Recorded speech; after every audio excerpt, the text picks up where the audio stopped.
கடைசியில group one GS ஈஸின்னு சொல்ல வச்சிட்டீங்களேப்பா, அந்த அளவுக்கு தான் இருந்துச்சு.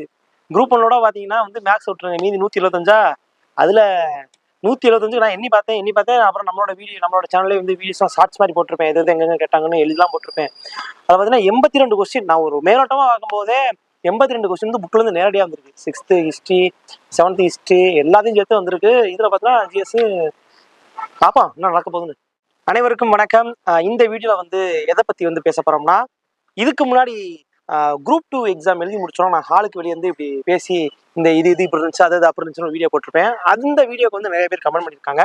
அந்த கமெண்ட்லாம் வந்து ரிப்ளை பண்ற விதமாக தான் வந்து இந்த வீடியோ இருக்கும் போது. சரி வாங்க ஃபர்ஸ்ட் பார்த்துருவோம். கோச்சிங் இன்ஸ்டியூட் போனா மட்டும்தான் பாஸ் பண்ண முடியும் ப்ரோ, அதுதான் ரியாலிட்டி. குரூப் 2 கொஸ்டின்ஸ் அப்படிதான் இருந்துச்சு அப்படின்னு சொல்லி கோட் யார் சொல்லியிருக்கா, மணி செல்வம் அவங்க சொல்லியிருக்காங்க. ஆனால் இல்லை ப்ரோ, இது வந்து இன்ஸ்டியூட் போனாதான் பாஸ் ஆக முடியும் அப்படின்னு வந்து எதுவுமே கிடையாது. சரிங்களா? ஸ்கூல் புக் வந்து நம்ம தரவா படிச்சிருந்தாலே போதும். ஸ்கூல் புக்கில் இருக்க மேக்ஸு, ப்ரீவியஸ் இயர் மேக்ஸு, அதுக்கப்புறம் வந்து பார்த்தீங்கன்னா previous year question Tamil, GS இந்த மாதிரி கொஸ்டின் நம்ம அனலைஸ் பண்ணி படித்தாலே வந்து நம்ம பண்ணிடலாம். கோச்சிங் சென்டர் வந்து எதுக்கு வந்து போகணும்னா, நம்மளோட காம்படிட்டர் யாருங்கிறத நம்ம வந்து பார்த்துக்கலாம். சரிங்களா? நீங்கள் வந்து கோச்சிங் சென்டர் தான் வந்து பெரிய பெரிய 20,000 30,000 கட்டி தான் படிக்கணும், அந்த மாதிரிலாம் வந்து போக தேவையில்லை. சரிங்களா? ஆனால் அதனால இன்ஸ்டியூட் போனால் தான் பாஸ் ஆக முடியும் அப்படிங்கிறதுலாம் கிடையாது ப்ரோ. நம்ம வீட்டில் இருந்து ப்ராப்பராக படிச்சுட்டு ஒரு யூடியூப்ல டெஸ்ட்டு, அப்புறம் வேறு ஏதாச்சும் ஆன்லைனில் டெஸ்ட்டு இந்த மாதிரி அட்டன் பண்ணாலே இதெல்லாம். ஆனால் என்ன, நேருக்கு நேர் பார்த்து படிக்கும்போது நம்ம காம்படிட்டர் யார், அவங்க இவ்வளோ மார்க் கூட வந்திருக்காங்க, நம்ம கம்மியாக வாங்கியிருக்கோம் அப்படின்னு சொல்லிட்டு ஒரு போட்டி உருவாகும். அதன் மூலமாக நம்ம வந்து இன்னும் கொஞ்சம் ஸ்பீடாக படிக்கலாம். ஸோ அதனால் இன்ஸ்டியூட் போனால் தான் அது வந்து கிடையாது ப்ரோ. ஓகே, அடுத்து வாங்க. 130 தான் சுஜாதா பூம். ஓகே, 130 தான் சொல்லியிருக்காங்க. ஓகே, அப்புறம் பாண்டியன், அவ்வளோதான் நம்ம முடிச்சுட்டீங்க போங்க.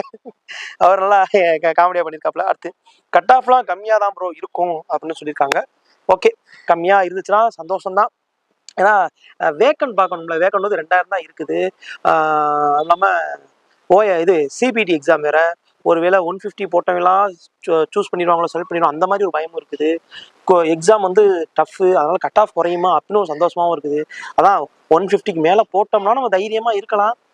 150க்கு கீழே இருக்கோம்னா கொஞ்சம் வந்து வருமா வராதா அந்த மாதிரி பயத்தில் தான் இருக்கணும். ஓகே, அடுத்து வாங்க. எப்படிதான் ப்ரோ படிக்கிறது, ஒன்றுமே புரிய மாட்டேங்குது.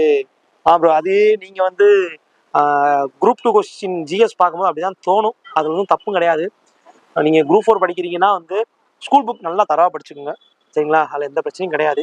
இது குரூப் 2 வந்து உங்களை 2 எக்ஸாம் நடக்கிறதுனால முன்னாலாம் ஈஸியாக இருந்துச்சு, போன வருஷம் ஈஸியாக இருந்துச்சு, இந்த வருஷம் வச்சு செஞ்சுட்டாங்க. ஸோ நீங்கள் ஒன்றும் புரியலாம் வேணாம், புக் எடுத்து படிங்க ப்ரோ, அது போதும் ப்ரோ. ஈஸி தான் ப்ரோ. படிக்காத வரைக்கும், சைக்கிள் ஓட்டாத வரைக்கும் தான் கஷ்டம். இடுப்பு இப்படி எடுப்போம் அப்படி எடுப்போம். அப்புறம் சைக்கிள் ஓட்ட ஆரம்பிச்சா நான் ஒன்றும் கையை விட்டு ஓட்டுவான், பெல் அடிக்காமல் ஓட்டுவான், சரி அப்படி வீடிங் தான் பண்ணி ஓட்டுவாங்க, எந்த மாதிரி தான். சரிங்களா? அடுத்தவங்க இன்னும் நல்லா படிக்கணும். நான் 120 கேள்வி தான் சரியாக விட எழுத்தேன். ஓகே, ஒரு பிரச்சனையும் கிடையாது. வந்து நீங்கள் என்ன தான் ஜிஎஸ் படிச்சிருந்தாலும் புக்கில் வந்து நிறையா கொஸ்டின் வரல.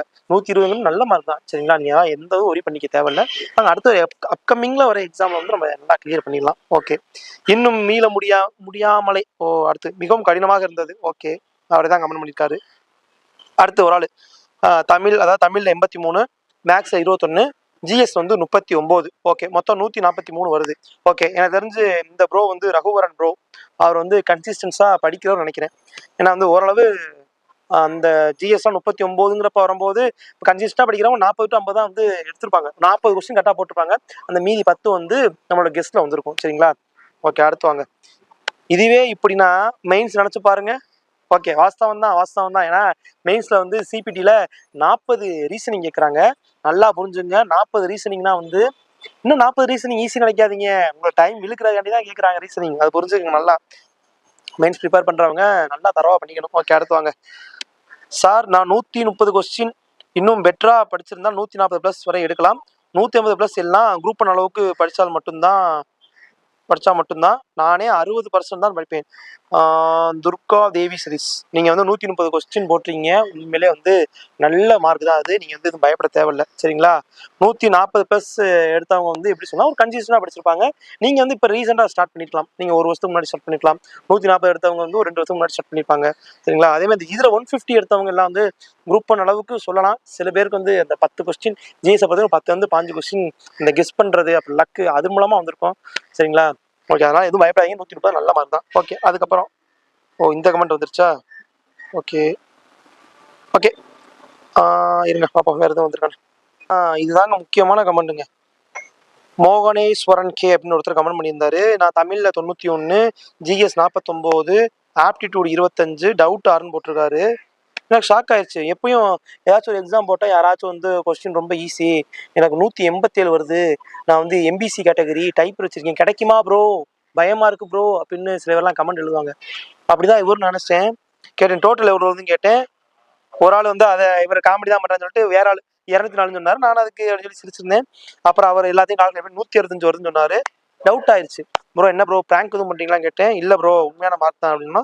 ஓகே ப்ரோ கன்கிராட்ஸ், ப்ரிப்பேர் பண்ணுங்க, சீக்கிரம் வந்து வேலைக்கு போங்க ப்ரோ அப்படின்னு. ஓகே தேங்க்யூ, அவ்வளோதான். அவருக்கும் தேங்க்யூ சொல்லிட்டேன். இந்த வீடியோ தேங்க்யூ சொல்லிட்டேன். இதே மாதிரி அடுத்து இன்னொரு வீடியோ வந்து சந்திப்போம். அவ்வளோதான். டாடா பாய், see you.